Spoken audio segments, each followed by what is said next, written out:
আধার ৩৯। গল্পের নাম গোলাঘর।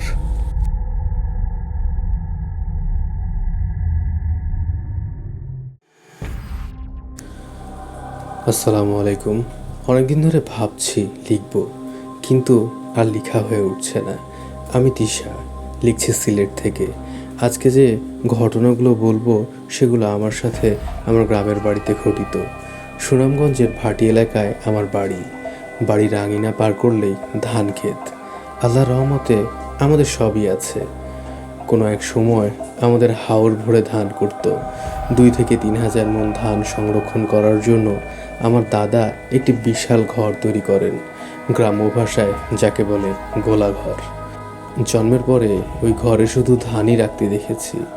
আমার দাদার ২ ছেলে প্রায় ৩০ বছর একসাথে সংসার করার পর দুজনকে সুন্দরভাবে আলাদা করে দেওয়া হয়। বসবাসের জন্যে আমাদের দেওয়া হয় গোলাঘর। যাই হোক, কিছু সংস্কার করে আমরা সেখানেই উঠে পড়ি।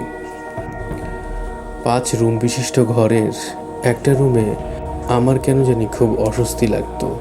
পড়াশোনার কারণে বাড়িতে তেমন থাকা হয় না। আব্বা আম্মা, দাদা দাদি তারাই বাড়িতে স্থায়ী বাসিন্দা। আম্মার সব রুমে পদচারণা থাকলেও ওই রুমটা খালি থাকে বছরের বেশিরভাগ সময়। অস্বস্তি হওয়ায় বাড়িতে গেলে আমিও ওই রুমটা এড়িয়ে চলি। আসল ঘটনায় আসা যাক। ২০২৩-এর রমজান মাস। আমি তখন বাড়িতে। একে তো রমজান মাস, তার উপরে আবার বৈশাখ মাস। ধান কেনা হয় সারা বছরের জন্য। সারাদিন রোজা রেখে ধানের কাজ, ঘরের কাজ করে ক্লান্ত ছিলাম সেদিন অনেক বেশি। সেহরি শেষ করে আম্মাকে বললাম, খবরদার আমাকে ঘুম থেকে ডেকে তুলবা না বলে ঘুমালাম। আমার রুমটা তুলনামূলক অনেক ঠান্ডা, কারণ ঘরের পেছনে বড় বড় গাছ আছে। ঘুমিয়ে গেলাম। আম্মা কখন যে এসে আমার পাশে ঘুমালো টেরই পাইনি। আম্মা গভীর ঘুমে নাক ডাকছেন। শব্দের কারণে আমার ঘুম ভেঙে যায়। রাগে বিরক্ত হয়ে আমি উঠে বসি। চোখে তখন সে কি ঘুম! কিছুই না ভেবে চলে যাই ওই রুমে। যথারীতি ফ্যান ছেড়ে ঘুমিয়ে গেলাম। কিছুক্ষণ পর স্বপ্নে দেখি আমি বিছানায় একদম মাঝখানে পশ্চিম দিকে মাথা দিয়ে বা কাত হয়ে শুয়ে আছি। পাশে কে যেন একটা শুয়ে আছে। কেউ বিরক্ত হলে যেমন কিছু মৃদু মৃদু আওয়াজ করে, এরকম আওয়াজ করছে আর বারবার পাশ বদল করছে। অতিরিক্ত গরম লাগছিল আমার।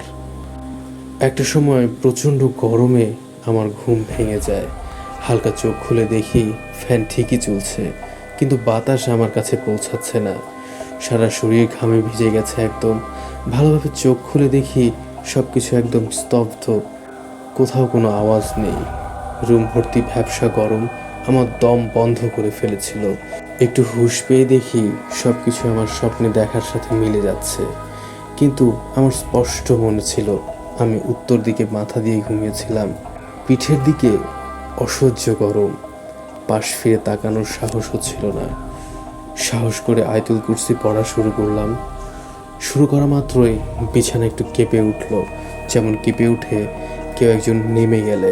চোখ বন্ধ করে বিছানা থেকে নেমে এক দৌড়ে চলে আসি আম্মার কাছে। ওই রুম থেকে বের হওয়ার সাথে সাথেই আমি শব্দ শুনতে পাচ্ছিলাম। সব কিছু একদম স্বাভাবিক। আম্মা ঘুম থেকে ওঠার পর সব কিছু খুলে বললাম, মাফ চাইলাম। মাফ করে দিলেন, বললেন এসব কিছু না, গল্প পড়ি, মুভি দেখি ভূতের, এই জন্য এসব এমন হয়েছে। আমি আম্মার সাথে আর কথা বাড়ালাম না। ওই দিনের পর থেকে আমার নিজেকে নিজের কাছে খুব ভারী লাগতো। মনের শান্তি একদম হারাই ফেলেছিলাম। একটুতেই রেগে যাওয়া, খাওয়ার অরুচি, কারণে অকারণে কান্না করতাম। রাতে ঘুম ভেঙে যেত, ঘুম আসতো না।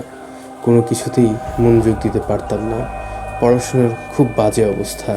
অনেক ভয়ানক স্বপ্ন দেখতাম। শ্বাস নিতে কষ্ট হতো।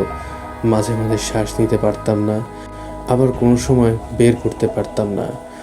এসব অশান্তি সাথে পড়াশোনার চাপ। ১ বছরে আমি অতিষ্ঠ হয়ে উঠি। ২৪-এর শেষের দিকে বাড়ি যাই আম্মার কাছে। মনে হচ্ছিল একটু শান্তি পাবো। বাড়ি যাওয়ার পর আম্মাকে সব কিছু খুলে বলি।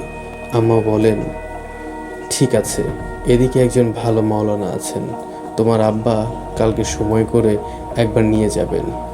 সন্ধ্যার সময় অজু করে এসে আয়াতুল কুরসি পড়ছি আর কান্না করছিলাম, আল্লাহ আমাকে মাফ করো, এই কষ্ট থেকে মুক্তি দাও। আম্মা রান্নাঘরে রান্না করছিলেন, রান্নাঘরের পাশে ওই রুমটা। লাইট জ্বালিয়ে ওই বিছানায় বসে আমি আয়াতুল কুরসি পড়ছি আর কান্না করে মাপ চাইছি। প্রায় 30-40 মিনিট পর আমি হালকা ঝাঁকুনি খেলাম। শরীরটা খুব হালকা মনে হচ্ছিল, বুক ভরে নিঃশ্বাস নিচ্ছিলাম। আম্মার কাছে গেলাম, সব কিছু খুলে বললাম। আম্মাও বললেন, শেষ, আর কোনো ভয় নেই। এরপর থেকে আল্লাহর রহমতে এখন অনেক ভালো আছি, সব কিছু ঠিক আছে। সবাই দোয়া করবেন আমার জন্য।